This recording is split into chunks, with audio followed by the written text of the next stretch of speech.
بسم اللہ الرحمن الرحیم والذین یبیتون لربہم سجدا وقیاما، اور وہ جو راتیں گزارتے ہیں اپنے رب کے لیے سجدے اور قیام میں۔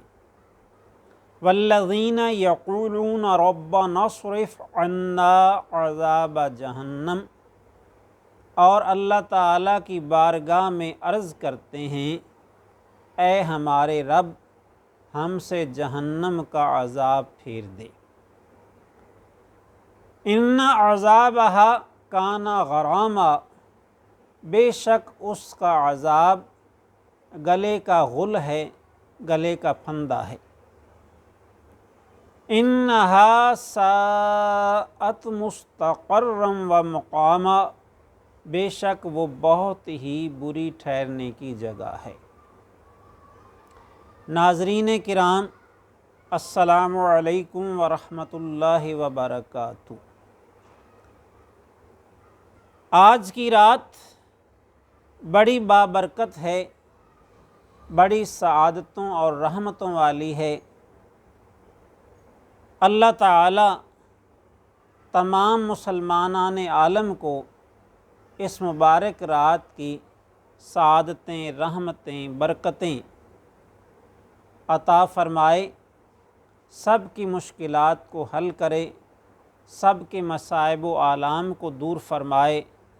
سب پر اپنی رحمتوں کا خصوصی نزول فرمائے، سب کو دین و دنیا کی خیر و برکت عطا فرمائے، سب کی جائز حاجتوں مرادوں کو پورا فرمائے، اور اللہ تعالی ہم سب کی خطائیں اور گناہ معاف فرمائے۔ تمام مسلمانان عالم پر اللہ تعالی اپنا خصوصی رحم اور کرم فرمائے، اور اپنے ماننے والوں اور اپنے پیارے محبوب صلی اللہ علیہ وسلم کی امتیوں کو دونوں جہان میں سرفرازی اور سربلندی عطا فرمائے۔ تو ہم خوش قسمت ہیں کہ ہمیں زندگی میں اللہ تعالی نے یہ بابرکت رات ایک بار پھر عطا فرمائی، اور ہمیں موقع دیا کہ ہم اللہ تعالیٰ کا شکر بجا لائیں اور اس مبارک رات میں زیادہ سے زیادہ اس کی عبادات کریں اور اپنے گزشتہ گناہوں کی معافی مانگیں، کیونکہ ہو سکتا ہے یہ رات پھر ہماری زندگی میں نہ آئے۔ ایسا یقین سے نہیں کہا جا سکتا۔ تو آج دیکھیں کہ ہر طرف رونق اور چہل پہل ہے، ہر طرف جو ہے وہ مسلمان مختلف قسم کی عبادات میں مصروف ہیں، سب مسرت و شادمانی کا اظہار کر رہے ہیں، اس مبارک رات کے پا لینے پر خوش ہیں، اور یوں لگتا ہے کہ پوری کائنات میں خوشیاں جو ہیں وہ امڈتی ہوئی چلی آ رہی ہیں۔ عرش پر دھوم ہے، فرش پر دھوم ہے وہ بدبخت جو آج محروم ہے۔ اس مبارک رات کی دھوم ہر طرف کائنات کے گوشے گوشے میں مچی ہوئی ہے کہ آج اللہ تعالیٰ سے اپنے گناہوں کی مغفرت طلب کر لیں، اللہ تعالیٰ سے رزق مانگ لیں، اپنی عمر میں اضافہ مانگ لیں، اپنے لیے جو بے اولاد ہیں وہ اولاد طلب کر لیں، اور اولادوں والے اپنی اولادوں کے سعادت مند ہونے کی دعا کر لیں۔ علی حاصل قیاس ہر حاجت مند کے لیے آج حاجت روائی کا دروازہ کھلا ہے۔ عرش پر دھوم ہے، فرش پر دھوم ہے وہ بدبخت جو آج محروم ہے، پھر یہ آئے گی شب کس کو معلوم ہے، پھر یہ آئے گی شب کس کو معلوم ہے، ہم پہ لطف خدا آج کی رات ہے۔ تو اللہ تعالیٰ کا فضل و کرم آج ہمارے لیے عام ہے، لہٰذا ہمیں چاہیے کہ اس کی سعادتوں اور برکتوں کو جس حد تک ہو سکے سمیٹ لیں۔ اور اللہ کے بندوں کا تو طریقہ ہی یہی رہا ہے کہ وہ اپنے رب کے لیے راتیں گزارتے ہیں۔ والذین یبیتون، اور وہ جو راتیں گزارتے ہیں لربہم، اپنے رب کے لیے، سجدا و قیاما، سجدے کر کے اور قیام کر کے، یعنی اللہ تعالیٰ کے لیے وہ رات ہے جو سجدے یا قیام میں گزرے۔ ہمیں اپنی زندگیوں کا جائزہ لینا چاہیے کہ ہم نے کتنی راتیں ایسے گزاری ہیں کہ کبھی قیام میں گزاری ہو یا کبھی سجدے میں گزاری ہو۔ حضرت سیدۃ النساء فاطمہ الزہرا رضی اللہ تعالی عنہا کے لیے مشہور ہے کہ آپ سردیوں کی طویل راتوں میں عشاء کے بعد سجدے میں سر رکھتیں، اور صبح مؤذن جب اذان دیتا تو اس وقت آپ سجدے سے سر اٹھاتیں اور اللہ تعالیٰ کی بارگاہ میں عرض کرتیں، یا اللہ یہ رات ہی چھوٹی ہے، ابھی عبادت کا میرا ذوق پورا نہیں ہوا، تو رات ایسی ہونی چاہیے کہ تیری فاطمہ تجھے جی بھر کے سجدہ کر لے۔ تو ہم کیا ہیں جو ان کے ماننے والے کہلاتے ہیں؟ ہماری راتیں عیش و آرام میں گزرتی ہیں، بیشتر سو کر گزرتی ہیں، کبھی فنکشنوں میں اور شادیوں میں گزرتی ہیں، کبھی کسی سیاسی اکھاڑے یا تماشے میں گزرتی ہیں، کبھی کوئی میچ یا ڈرامہ یا فلم دیکھتے ہوئے گزرتی ہیں۔ ایسی راتیں ہماری غفلت میں گزرتی ہیں، گناہ میں گزرتی ہیں، جن کے لیے حضرت سلطان باہو رحمۃ اللہ علیہ نے فرمایا ہے کہ کی ہویا جے گگو جاگے او لیندہ سا اپٹھے ہو، یعنی رات کو تو الو بھی جاگتا ہے،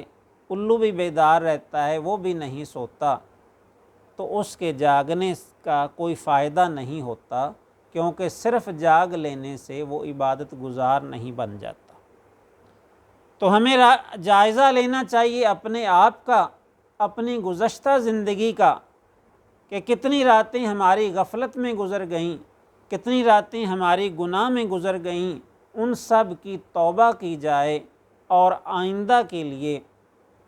ہم سب کو چاہیے کہ ہم اپنی راتوں کو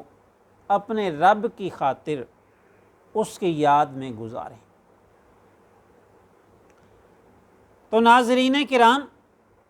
اللہ کے نیک بندوں کا یہ ذکر ہے کہ وہ اپنے رب کے لیے راتیں گزارتے ہیں، سجدے کر کر کے اور قیام کر کر کے، اور پھر اللہ تعالیٰ کی بارگاہ میں عرض کرتے ہیں کہ یا اللہ ہم سے جہنم کا عذاب پھیر دے، یا اللہ ہمیں جہنم کے عذاب سے بچا لے،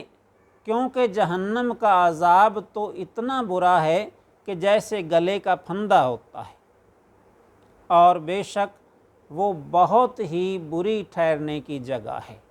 اللہ تعالی ہر مسلمان کو بچائے اور محفوظ رکھے کہ جہنم میں جو لوگ ٹھہریں گے تو بہت ہی بری جگہ پر ٹھہریں گے، انہیں کسی طرح کسی پل بھی چین یا آرام نہ آئے گا۔ لا یخفف عنہم العذاب، اور ان کا عذاب کبھی بھی ہلکا نہیں کیا جائے گا، کم نہیں کیا جائے گا، ولا ہم ینصرون، اور نہ ہی ان کی مدد کی جائے گی۔ تو اس لیے آج کی رات ہمیں اس عذاب سے بچنے کے لیے اپنے رب کے حضور اپنے گناہوں کی معافی مانگنی ہے، اور اسی طرح اپنے آپ کو نعمتوں والی جنت میں لے جانے کے لیے اور جنت کی نعمتیں پانے کے لیے اللہ تعالیٰ کی عبادات اور اس کی خوشنودی حاصل کرنی ہے، اللہ تعالیٰ کی عبادات بجا لانی ہے اور اس کی خوشنودی حاصل کرنی ہے۔ اور اللہ تعالیٰ سے اس کی بارگاہ میں یہ عہد کرنا ہے کہ آئندہ زندگی میں ہم اس کی اور اس کے پیارے رسول صلی اللہ علیہ وسلم کی اطاعت کریں گے۔ اللہ تعالی ہم سب کو توفیق عطا فرمائے۔ ناظرین کرام، آج کی رات ہمیں موقع ملا ہے کہ ہم اپنے پیارے محبوب کو راضی کر لیں، اپنی گزشتہ زندگی پر نادم ہو جائیں، اپنے گناہوں کو یاد کر کے خوف خدا سے آنسو بہائیں۔ اللہ تعالیٰ کا خوف اگر ہمارے دل میں آ جائے اور ہم گناہوں سے بچ جائیں اور نیکی کے راستے کو اختیار کر لیں تو پھر ہماری دنیا بھی سنور جائے گی اور دین بھی سنور جائے گا، آخرت بھی سنور جائے گی انشاءاللہ تعالی۔ اب یہ کیسے پتہ چلے کہ ہم نے اللہ تعالیٰ کی بارگاہ میں جو توبہ کی ہے تو ہمارے دلوں میں واقعی خوف خدا موجود ہے یا نہیں ہے؟ جیسا کہ اللہ تعالیٰ نے فرمایا ہے کہ یا ایھا الذین آمنوا اتقوا اللہ، اے لوگو ایمان والو اللہ تعالیٰ سے ڈرو، وَلْتَنْظُرْ نَفْسٌ مَا قَدَّمَتْ لِغَدٍ، اور تم میں سے ہر جان یہ دیکھے، ہر شخص یہ دیکھے کہ اس نے اپنے لیے کل روز قیامت کے لیے کیا آگے بھیجا ہے۔ تو خوف خدا کا دعویٰ تو کیا جاتا ہے، لیکن اس کا پتہ کیسے چلے کہ اس شخص کے اندر خوف خدا ہے؟ تو فقی ابو لیث رحمۃ اللہ تعالی علیہ نے فرمایا کہ خوف خدا کا پتہ 7 باتوں سے چلتا ہے۔ نمبر 1، زبان کی حفاظت۔ جو شخص اپنی زبان کی حفاظت کرے، غلط بیانی سے کام نہ لے، غیبت، چغلی، تہمت اور فضول بولنے سے بچے، پتہ چلتا ہے کہ اس شخص میں خوف خدا ہے۔ لیکن ہم دیکھیں کہ ہم کیسے بلا وجہ بے حساب بولتے رہتے ہیں، غیبت کرتے رہتے ہیں، جو کہ مردہ مسلمان بھائی کا گوشت کھانے کے برابر ہے۔ دوسروں پہ الزامات لگاتے رہتے ہیں، دوسروں پر تہمتیں لگاتے رہتے ہیں، دوسروں کی چغلیاں کھاتے رہتے ہیں، جھوٹ بولنے سے باز نہیں آتے۔ بلکہ آج آپ دیکھیں کہ اس مقدس رات اور مقدس دن کا بھی کوئی لحاظ نہیں، ہم اسی طرح دھڑا دھڑ غیبت میں اور چغلیوں میں مصروف ہیں،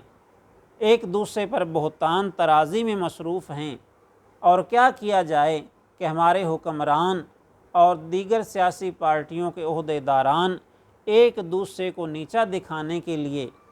اپنے اقتدار کو قائم رکھنے کے لیے یا اقتدار پہ قبضہ کرنے کے لیے نہ جھوٹ سے گریز کرتے ہیں، نہ غیبت سے رکتے ہیں، نہ غلط بیانی سے رکتے ہیں، نہ فضول گوئی سے باز آتے ہیں، تو لہٰذا جیسے وہ کرتے ہیں، گلی گلی، محلے محلے، شہر شہر، سارے عوام الناس بھی ویسے ہی کرتے ہیں۔ تو ہمیں چاہیے کہ ہم اللہ تعالیٰ سے ڈریں، غیبت، چغلی، جھوٹ، غلط بیانی اور فضول گوئی سے، فوش گوئی سے، بد کلامی سے، گالی گلوچ سے باز آ جائیں اور اپنی زبان کو، اپنے آپ کو اللہ تعالیٰ کے ذکر میں، تلاوت کلام پاک میں، دینی علوم سیکھنے میں مصروف رکھیں۔ ہمیں تو ایک مسلمان کے طور پر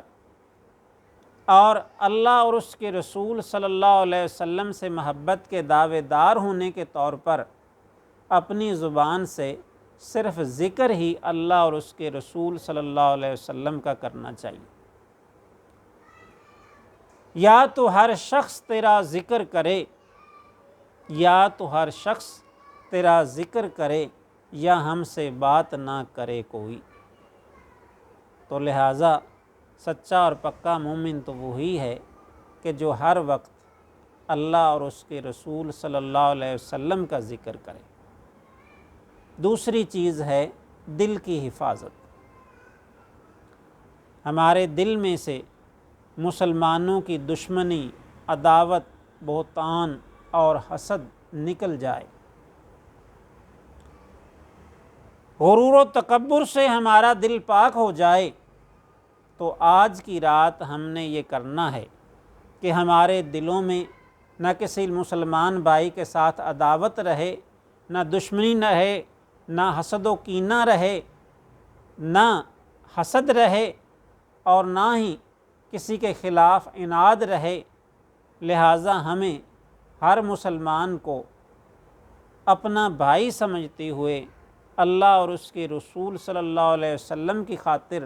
اگر اس نے ہمارے ساتھ کوئی زیادتی کی ہے تو اسے معاف کر دینا چاہیے، اور اگر ہم نے کسی سے زیادتی کی ہے تو اس سے معافی طلب کرنی چاہیے۔ جب ہمارا دل پاکیزہ ہو جائے گا، صاف ستھرا ہو جائے گا، تو پھر اللہ تعالیٰ کی انوار و تجلیات اس میں جلوہ فرما ہوں گے۔ تو لہٰذا ہمیں چاہیے کہ ہم دل کو غیروں سے پاک کریں، کسی اور کا خیال تک نہ آنے دیں، بلکہ اپنے معبود حقیقی کو اس دل میں بسائیں۔ جب اس کے سوا کسی کا دل میں گزرے گا خیال، جب اس کے سوا کسی کا دل میں گزرے گا خیال، میں تو سمجھوں گا کہ اے دانش میں مرتد ہو گیا۔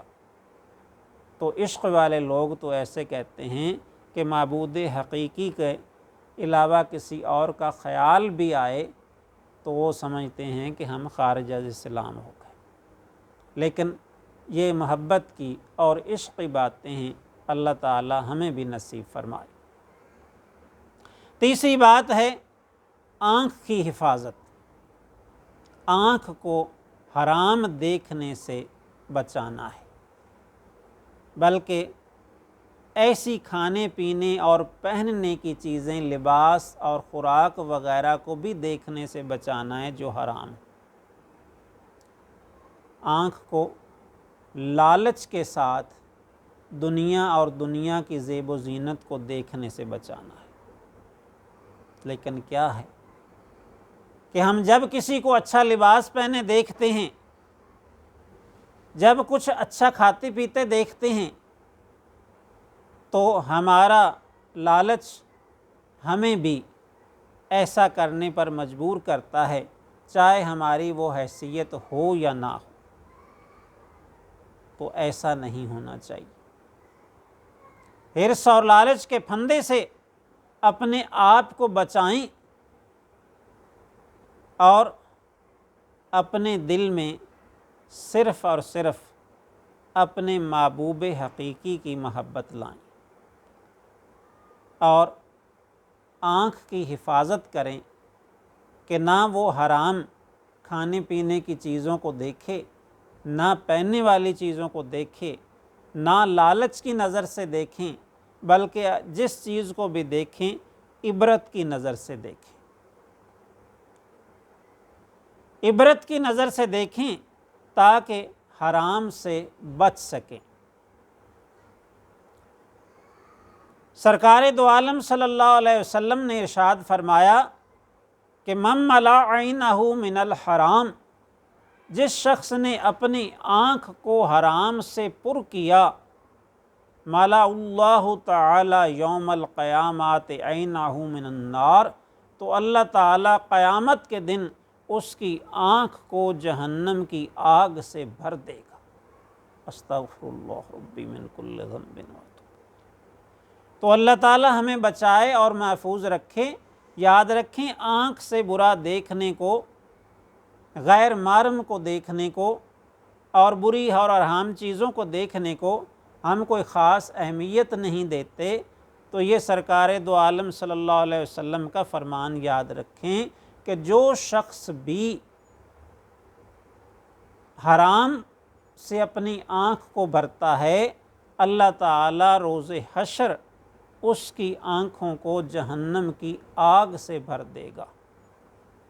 خدا کی پناہ اللہ تعالیٰ بچائے اور محفوظ رکھے۔ چوتھی چیز ہے اپنے پیٹ کی حفاظت۔ اس کا خیال رکھیں کہ اس میں کوئی حرام غذا داخل نہ ہو۔ اللہ کے رسول صلی اللہ علیہ وسلم کا فرمان ہے کہ جب بنی آدم کے پیٹ میں حرام کا لقمہ داخل ہوتا ہے تو زمین و آسمان کا ہر فرشتہ اس پر لعنت کرتا ہے۔ استغفر اللہ۔ ہم حرام و حلال کی تمیز کیے بغیر جو سامنے آتا ہے، جو ملتا ہے اس کو کھائے چلے جاتے ہیں، اپنے پیٹ میں ڈالے چلے جاتے ہیں، بلکہ جمع کیے چلے جاتے ہیں۔ لیکن یاد رکھیں کہ حرام کے مال میں کبھی خیر و برکت نہیں ہوتی۔ مال حرام بود بجائے حرام رفت، کہ حرام کا مال جو ہے وہ حرام ہی کی جگہ پر لگتا ہے، اور ایسی خوراک جو حرام کے ذریعے سے آئی ہو وہ کھانے سے اولادیں نافرمان ہو جاتی ہیں اور خود بندہ راہ خدا سے بھٹک جاتا ہے، بہت سی بیماریوں اور تکلیفوں کا شکار ہو جاتا ہے، اور وہ پیسہ بھی حرام سے آیا ہوا حرام کے راستے سے نکل جاتا ہے، اور بندہ گناہ خرید کر اپنے آپ کو جہنم کا مستحق بھی بنا لیتا ہے۔ تو یہ بہت ضروری ہے، آج کی رات ہمیں اپنے آپ سے یہ بھی وعدہ کرنا ہوگا کہ حرام سے بچنا، اور یاد رکھیں اگر حرام سے بچیں گے تو ہمارے ملک کے بہت سارے مسائل جو ہیں وہ انشاءاللہ حل ہو جائیں گے۔ تو فرمایا میرے آقا علیہ الصلاۃ والسلام نے کہ بنی آدم کے پیٹ میں جب حرام کا لقمہ داخل ہوتا ہے، کسی کے شخص کے پیٹ میں، ہم پتہ نہیں بے احتیاطی میں یا دانستہ یا نادانستہ ہمارے پیٹوں میں کتنا حرام جاتا ہے، ایک لقمے کے لیے میرے آقا علیہ الصلاۃ والسلام نے ارشاد فرمایا کہ جس کے پیٹ میں ایک حرام کا لقمہ داخل ہوتا ہے تو زمین و آسمان کا ہر فرشتہ اس پر لعنت کرتا ہے، اور اس وقت تک لعنت کرتا رہتا ہے جب تک کہ وہ لقمہ اس کے پیٹ میں رہتا ہے، اور اگر اسی حالت میں وہ مر جائے تو اس کا ٹھکانہ جہنم ہے۔ اللہ تعالیٰ محفوظ رکھے اور ہمیں حرام سے بچنے کی توفیق عطا فرمائے۔ اسی طرح نمبر 5، اپنے ہاتھ کو دوسروں کے مال پر دراز نہ کرے، دوسروں سے زیادتی نہ کرے، اپنے ہاتھوں سے کسی پر ظلم نہ کرے، بلکہ اپنے ہاتھوں کو اطاعت الہی میں استعمال کرے، اپنے ہاتھوں کو حرام میں داخل ہونے سے بچائے رکھے۔ حضرت کعب بن احبار رضی اللہ تعالی عنہ سے روایت ہے، آپ بیان کرتے ہیں کہ سرکار دو عالم صلی اللہ علیہ وسلم نے ارشاد فرمایا، اللہ تعالیٰ نے سبز موتی زبرجد کا ایک محل جنت میں ایسا شاندار تعمیر فرمایا ہے کہ اس ایک محل میں، ہر ایک محل میں 70,000 گھر ہیں، اور ہر گھر میں 70,000 کمرے ہیں، اور اس محل میں وہی داخل ہوگا، صرف اسی شخص کو وہ محل عطا کیا جائے گا جس کے سامنے حرام پیش کیا گیا اور وہ اللہ تعالیٰ کے خوف سے اس سے باز رہا۔ اللہ تعالیٰ کے خوف، اللہ تعالیٰ کے ڈر کی وجہ سے اس نے حرام میں اپنے آپ کو ملوث ہونے سے بچایا۔ تو یاد رکھیں اس دنیا میں بہت سے مواقع ایسے آتے ہیں کہ جہاں دنیا اور دنیا کے اموال، دنیا کی زیب و زینت ہمیں کشش کرتی ہیں، اور شیطان و نفس ہمیں حرام میں داخل کرنا چاہتے ہیں، لیکن اگر آپ اس وقت اپنے آپ کو بچا لیں تو اس شاندار محل کے مستحق ہو جائیں گی۔ اسی طرح نمبر 6، انسان کا قدم جو ہے وہ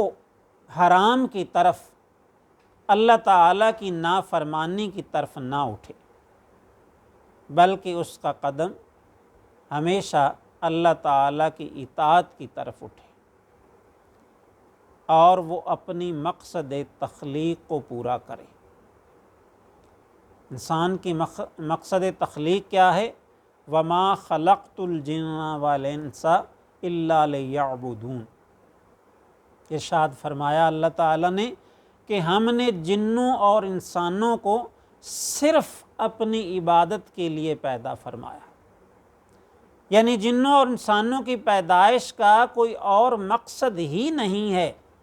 اللہ تعالیٰ نے فرمایا کہ میں نے جنوں اور انسانوں کو صرف اس لیے پیدا فرمایا ہے کہ یہ میری عبادت و بندگی بجا لائیں، میری غلامی میں ہمہ وقت رہیں۔ یاد رکھیں کہ ملازم نوکر میں یا غلام میں فرق ہوتا ہے۔ کوئی شخص ملازم یا نوکر ہے تو وہ چند گھنٹوں کے لیے ہے، ڈیوٹی کے وہ گھنٹے گزارنے کے بعد 8-10 گھنٹوں کے بعد وہ جو چاہے کرے، اس سے پوچھا نہیں جا سکتا۔ لیکن غلام تمام وقت کے لیے، صبح و شام، دن رات، ہمہ وقت غلام ہے اور ہر وقت اپنے آقا کی خدمت پر مامور ہے۔ اسی طرح نوکر کو جو تنخواہ ملتی ہے وہ اس کو جہاں چاہے خرچ کرے،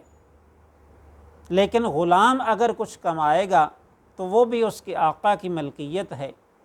اس کو وہ اپنی مرضی سے خرچ بھی نہیں کر سکتا۔ تیسری بات یہ ہے کہ غلام کے بیوی بچے بھی آقا کی ملکیت ہیں، اور وہ بھی ان کو بھی اپنی مرضی سے، اپنے اختیار سے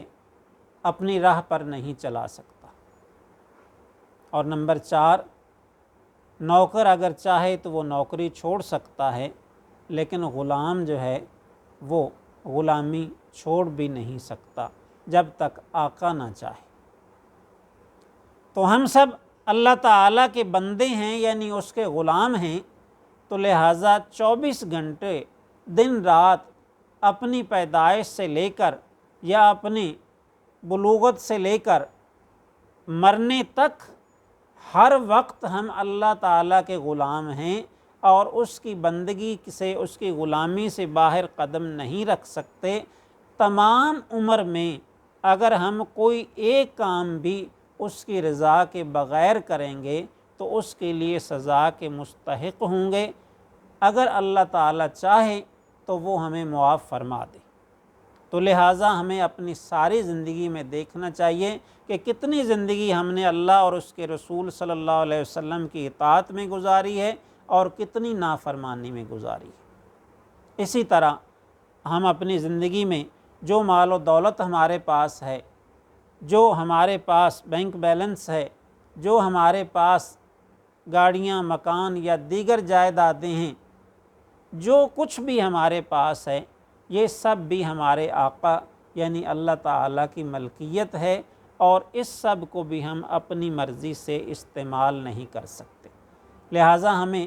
جائزہ لینا چاہیے کہ اب تک کے مال و دولت میں اور اپنی اشیاء کو ہم نے کتنی کو اپنی اللہ تعالیٰ کی رضا کے لیے خرچ کیا ہے اور کتنی کو اپنے نفس کو خوش کرنے کے لیے خرچ کیا۔ یا ایھا الذین آمنوا، اے لوگو ایمان والو، انفقوا مما رزقناکم،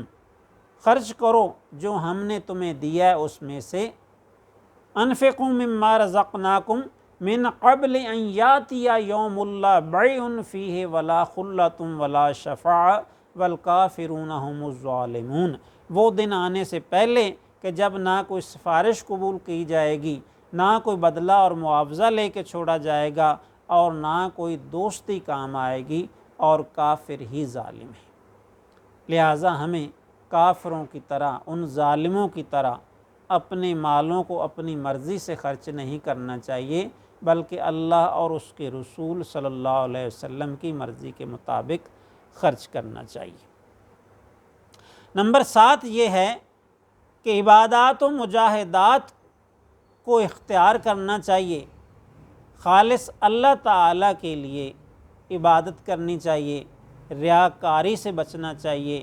اپنے آپ کو منافقت سے بچانا چاہیے تاکہ ہماری آخرت جو ہے وہ اچھی ہو جائے۔ تو لہٰذا ہماری تمام عبادت و بندگی سب کی سب اللہ تعالیٰ کے لیے ہونی چاہیے، کیونکہ ہمیں دنیا میں بھیجا ہی اسی لیے گیا ہے۔ ہمارا مقصد تخلیق یہ ہے کہ ہم اللہ تعالیٰ کی عبادت و بندگی کریں۔ بندہ آمد از برائے بندگی،